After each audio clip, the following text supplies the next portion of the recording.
Hello, everyone. My name is Mark Kageyama, and I'd like to welcome everyone here to Be Your Own Hero. I'm a stage 4 prostate, bone, and lung cancer patient, been dealing with cancer since 2021. And I'd like to ask you at this point if you could subscribe to the channel, like it if you want to, make a comment, and ring the notification bell for further videos. But things are going absolutely great, and I love this background. It's kind of like I love like saltwater aquariums, and because they're so beautiful. But yeah, I hope everybody's doing well. We are doing well here in Texas. Uh, it's been an absolutely fabulous move, and we'll keep sharing things as we go along.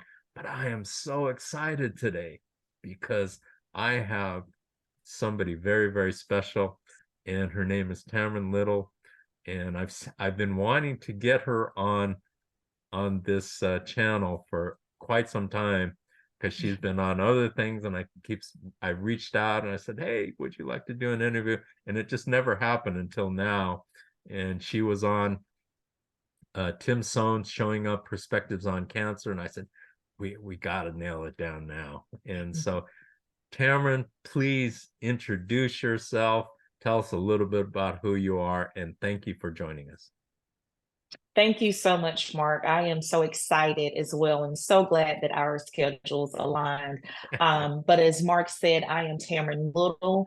I am a 16-year and counting, as I like to say, peritoneal mesothelioma survivor. I'm also a writer for asbestos.com as well as a patient advocate. I am married 16 years as well to another cancer survivor and Army veteran. And together we have 4 children, 2 boys and 2 girls. And I currently live here in the sunny state of Florida. Man, that's awesome. And I love your background. I love Thank people. you. I love people who comment. Can you kind of read it for the audience and tell them what it Sure, says? sure. So it is affirmations, which I love. So it says believe in yourself, shine on, do what you love. Everything has beauty. And let's see, it says dream without fear, I love all of those. and Those, love without limits. So it's like a lot of little things. I've actually had this screen for some years now. I saw it and I'm like, I have to have that. So, every move, it has gone with us. oh, that's great. That is great. So, Tamron, tell us a little bit about your cancer journey and how it started, and because you have an absolutely fabulous story, and I can't wait to hear it. It's it's it's a it's quite a unique story. Yes. And while I was going through it, I didn't know it was that unique. But at the age of 21, I was misdiagnosed with a fibroid tumor during my pregnancy. Um, I was a college student, thought I was living my best life, and here I'm pregnant. Um, but during my pregnancy, during a routine ultrasound, they found out that I had a fibroid tumor, of which they thought it was a fibroid tumor. Told me that it was nothing to worry about. Told me since I'm a woman of color and within the women of my family, fibroids are very, familiar. And so nothing to worry about. So I gave birth to my son January 2007. And a couple of months after, my GYN doctor, he, went back and did an update, follow up ultrasound, and found out that the tumor was growing. So, as a precautionary measure, he says, okay, we're going to have to just, take a peek at this.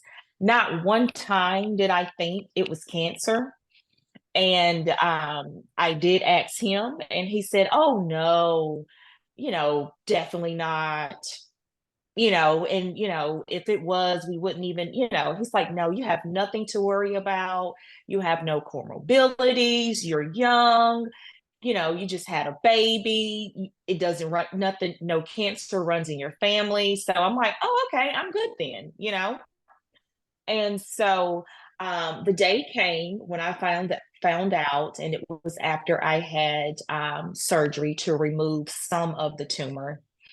And the doctor came in, and he was actually the doctor who delivered my son. So he, told me that my surgery went well. And then he said, "But you have cancer." And he said peritoneal mesothelioma, to be exact.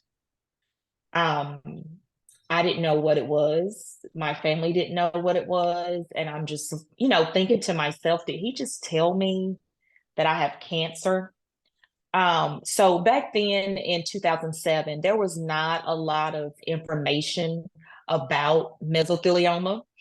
And so, besides like the commercials that you see, with the lawyers, and they're like, "Hey, have you or someone been diagnosed?"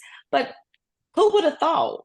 I'm like, well, I'm not an older, Caucasian male, so I have nothing to worry about. But just getting that diagnosis really um, placed me in a place that I like to describe as a tornado. But I was the eye of the tornado. And I'm sure that you're familiar. The eye of the storm, the eye of the tornado is the calmest. It's still, but everything around it is going cuckoo for Cocoa Puffs. So that is how I can describe from that moment that he told me that I had cancer, until my entire, journey with navigating and treatment and things like that. And so that day, I received a poor prognosis of 18 months, and was referred out to an oncologist. This oncologist knew nothing about mesothelioma. Let me pause you right there. Uh-huh. So Mhm. what's going through your mind when you hear it's cancer? So that is what put me into the headspace of the tornado. It's kind of like, to me, everything just stopped. It was like I just paused, but everything around me was just going crazy. Like I could see the faces of my family members, them crying, them just not really knowing what to do. And I'm just shocked. I was shocked. I was shocked for a long time, Mark.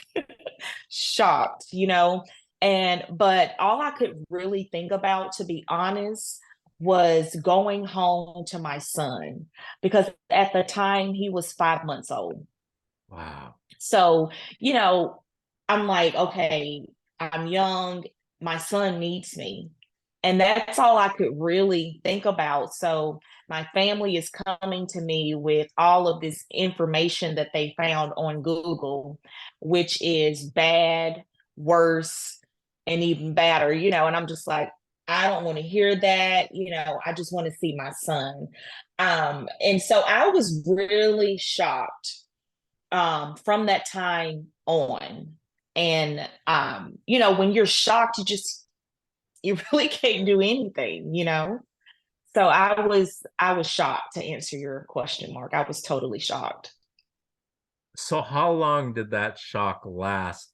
And then when did your mindset, you know, put into Mhm. gear?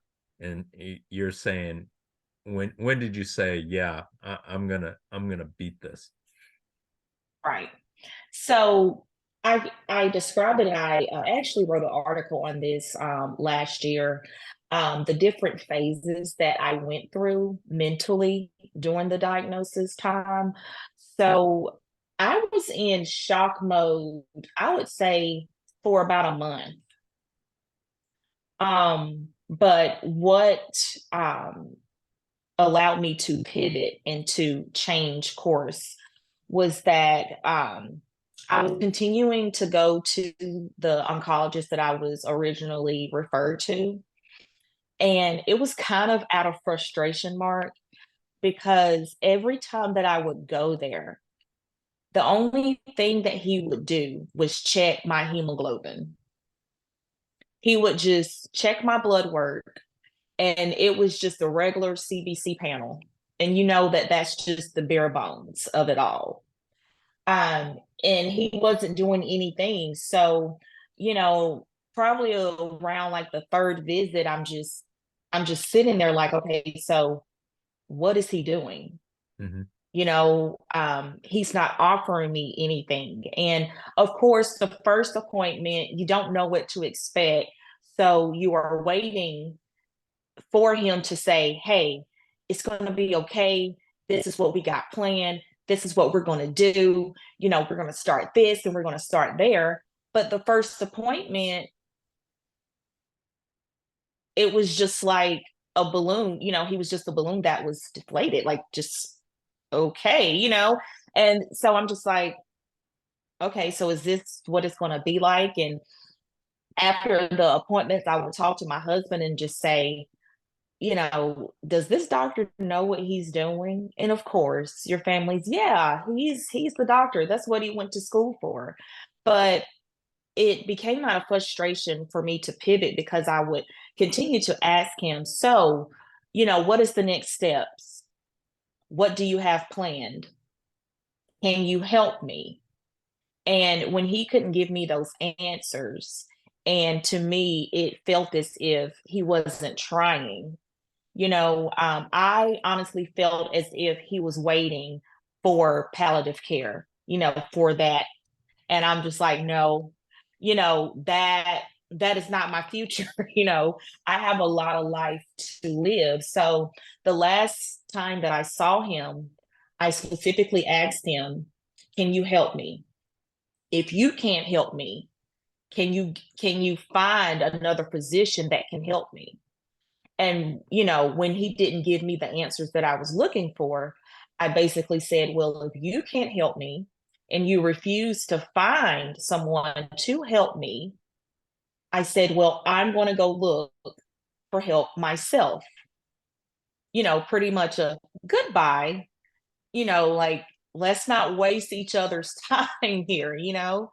So that day, it was just like my faith kicked in overdrive and my crazy faith was activated.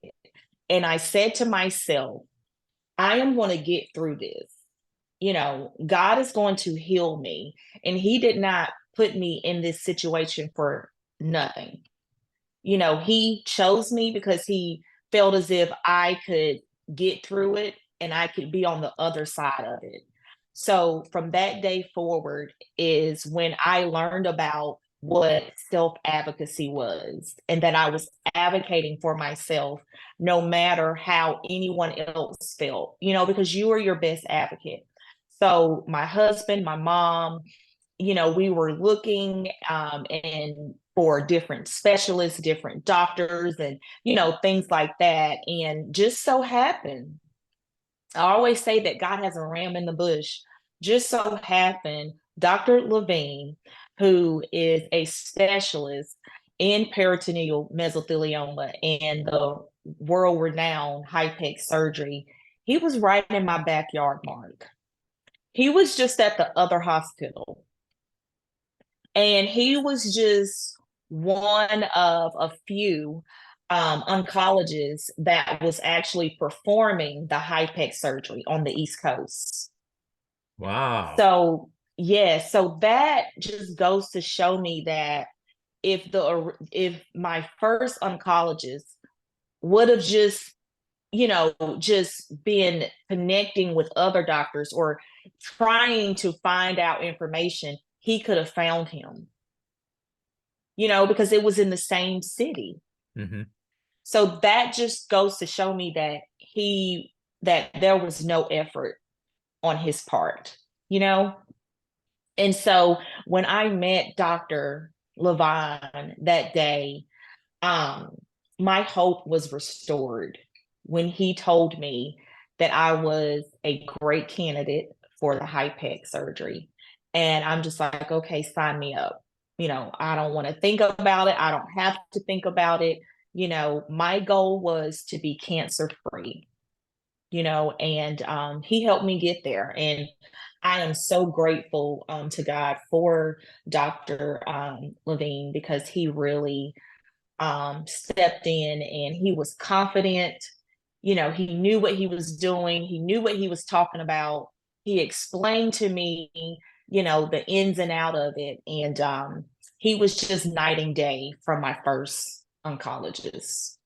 That is truly awesome. In fact, we're lucky in today's age. There's just so much more information. Back Mm-hmm. then when you were dealing with that, I mean, you're an absolute pioneer of Mm-hmm. sorts, because you were there first, Yeah. and the rest of us are just like on your coattails because you're the one. And I love the fact that you advocated for yourself, and the first doctor didn't work for you, and you found Mm-hmm. somebody that did, because that is very, very, very important. And it's just a lesson for anybody out there watching, that you know we are just a number to the doctors. I mean, to most Mm-hmm. doctors. And Mm-hmm. you know we can fall in line, or we can fight for ourselves. If you fall in Exactly. line, you just say, hey, whatever you're going to do, Mm-hmm. I'll do it. Mm-hmm. But if you fight for yourself and say, hey, that's not right, that's not going to Right. work for me, Mm-hmm. that is so important. So let's keep moving forward. That is, Sure. I love that. I absolutely love that. So keep going. Okay, so as you were saying that, Mark, when I was walking out of that doctor's office, I saw the faces of the patients, of his patients, you know, and I felt so sorry for them because, as you said, they were the patients falling in line, and I just thought to myself, I can't be like that. So if I have to carve out a path for others to follow for, better navigation, then that's what I'm going to do. Because I don't want, any other patient to go and to fall in line, or my family members to go and feel like they have to fall in line. I want them to feel empowered. I want them to know their rights as a patient. And I want them to know that they are their best advocate. No one knows you better than yourself, not even the doctor, you Right. know? So that really gave me that push and that drive as well to, be the pioneer for other people, to, be that spokesman, and to really, that is one reason why I love sharing my story, because some people, some cancer survivors, they don't want to talk about it. They don't want other people to know that they have cancer. They don't want others to know, what they're going through.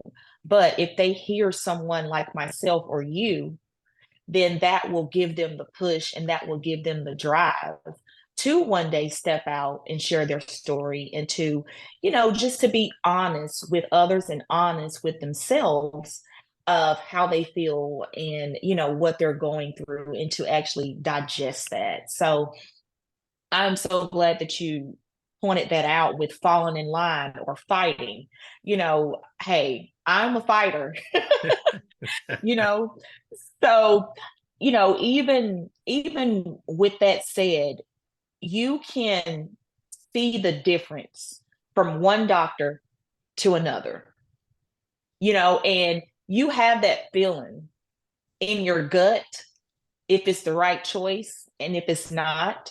And I just knew, in my whole being, that Dr. Levine was the one. you know. So I had the high pet, and it's not a simple surgery. It's a very aggressive, invasive surgery. The surgery took about 11 and a half hours. Wow. Yes. It's not just let's take it out and tie something up. No, it's so during the surgery, it's kind of like a step-by-step procedure. So they first went in, and the tumor that I had, it had attached itself to the lining of my stomach, which is the peritoneum. And as it attaching itself, it started growing into a stalk. And when it grows, then that's when it can attach itself to other organs. In my case, it hadn't, because they caught it really early. So they started off with removing it and removing with part of the lining of my stomach. And then they went to the second portion, which is sometimes called within the mesothelioma community shake and bake. I'm not sure if you're familiar with the chicken shake and bake. Oh, I am with that, but I hadn't. Yeah. So it's shake and bake because um they start what is called heated chemotherapy, and they put the tubing inside of your abdomen, close you up, and they turn you over, Wow. and then they do it again and they turn you over. And so the chemo drug expands across your abdomen and everything that it touches, and it is focused on killing the cancer cells and any other cells for that matter. And they heat it to the nth degree, to astronomical numbers. I'm not sure what it is, what the actual temperature is, but that is what helps it moves throughout the cavity and things like that. So it took a long time, and I knew that, but I knew that if I wanted to be on the other side, then I was going to have to go through that, you know. And so a couple of the side effects from the surgery was kidney damage. I learned last year that I have chronic kidney disease stage 2. And that is just from the damage that my kidneys suffered from the surgery itself. Um, and also, too, infertility. But if you notice in my intro, I said that I have 4 children. That wasn't the case for me. Although my doctor told me after my surgery that I wouldn't be able to have any more children. And he basically said to be grateful for the one that I had, which I am. But 3 years later, here comes Caden. 2 years after Caden, Savannah. 2 years after Savannah, Sydney. So that makes 4. Um, and we even joke about it now. And he says, you know what? You've already proven me wrong. So the next time you come back, you don't have to have another baby. Yeah, but that would complete a starting 5. Right. Which is not going to happen, Mark. But I mean, he Tamron, was just, mhm. let me pause you there. Yeah, Can you talk about your husband through all of this? sure, Because I've heard sure. that before, and I think it's a great story. Sure. So, my husband actually, when I was going through treatment, um, we married after the fact. So, I always say, that is real love, because Yes. if someone really loves you, when you find out that you have a disease, illness that is going to take you through different routes, sometimes, and even most times, they split. They're like, I didn't come here for this, and so I'm just gonna go. But he stood by my side.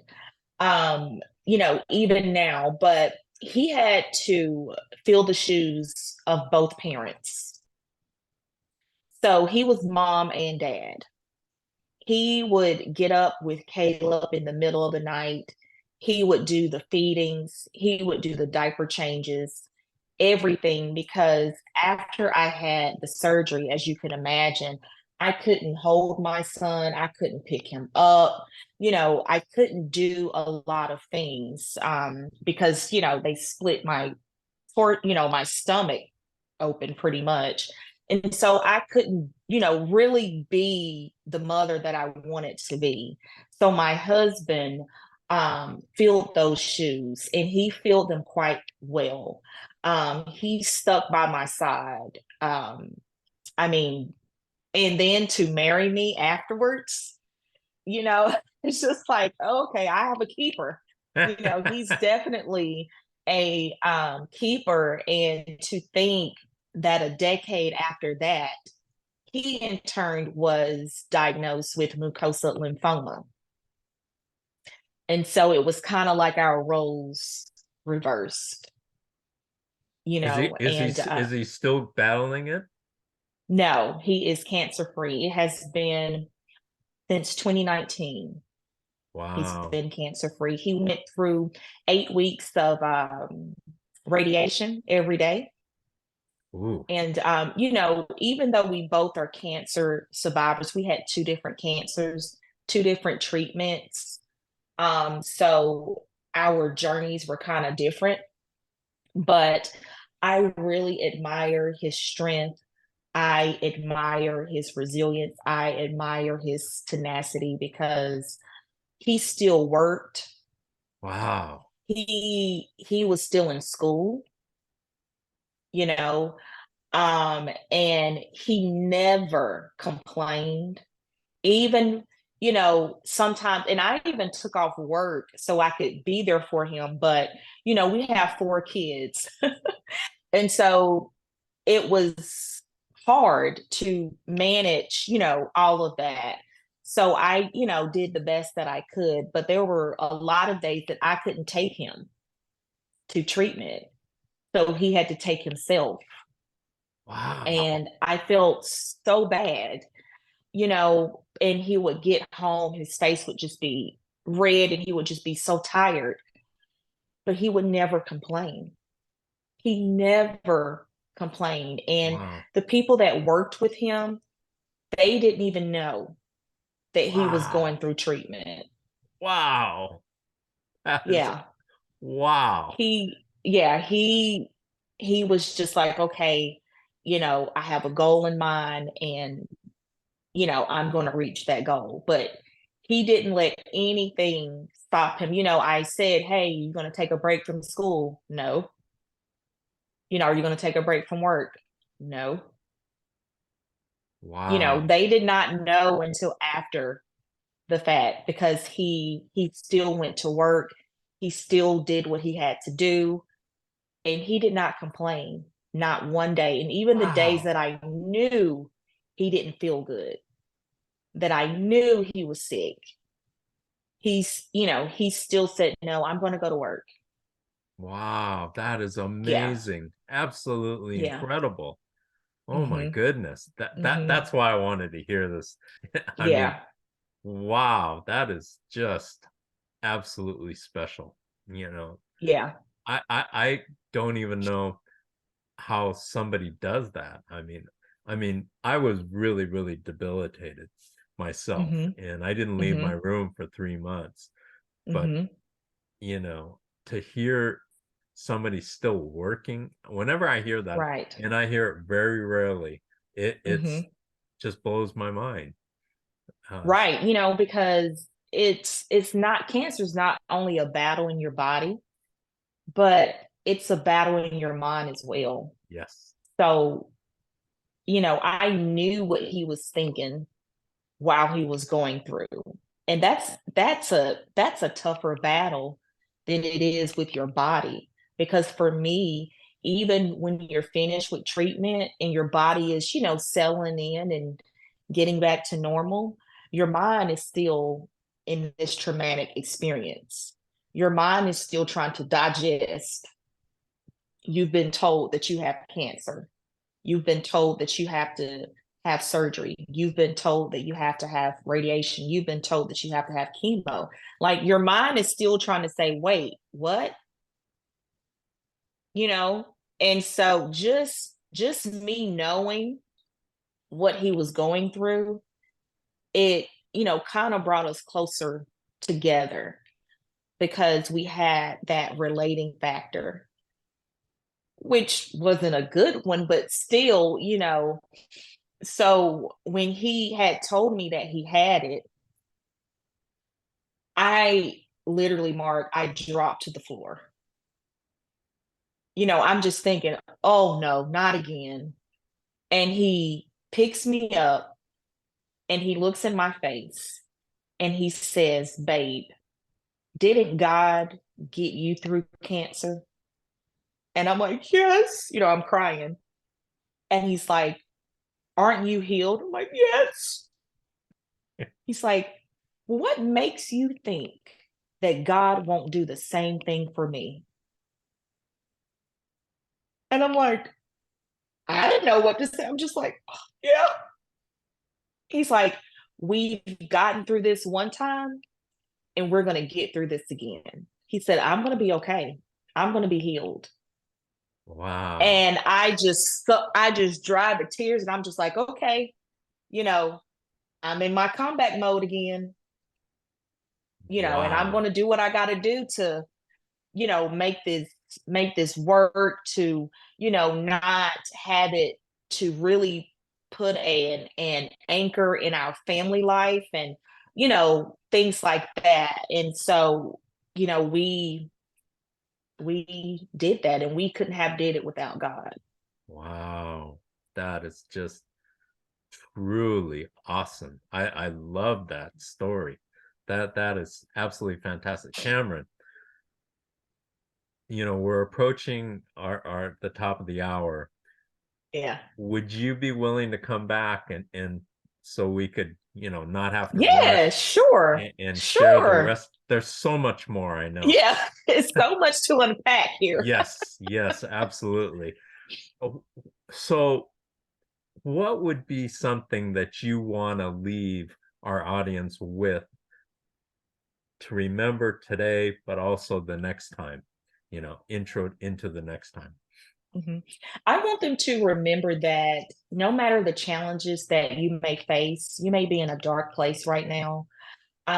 Just know that there is nothing too hard for God, and a little glimmer of hope is all you need to keep going. So, you can slow down, you can even hesitate, but don't stop. Keep going, keep moving. Awesome.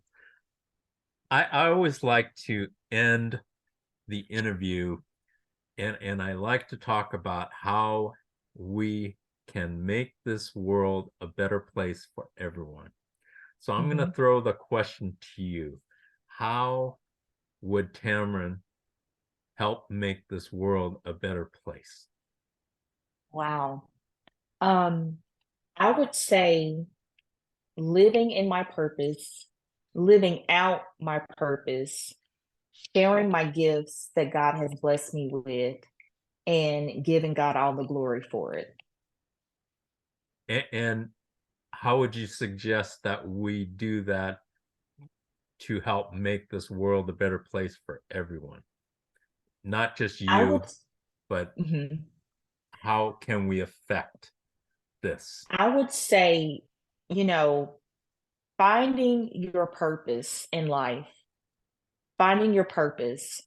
And when you are doing your purpose, you are fulfilling your role and you are, putting your stamp on the earth. You're, putting your imprint within society. So fulfilling your purpose. So each one of us have our own purpose.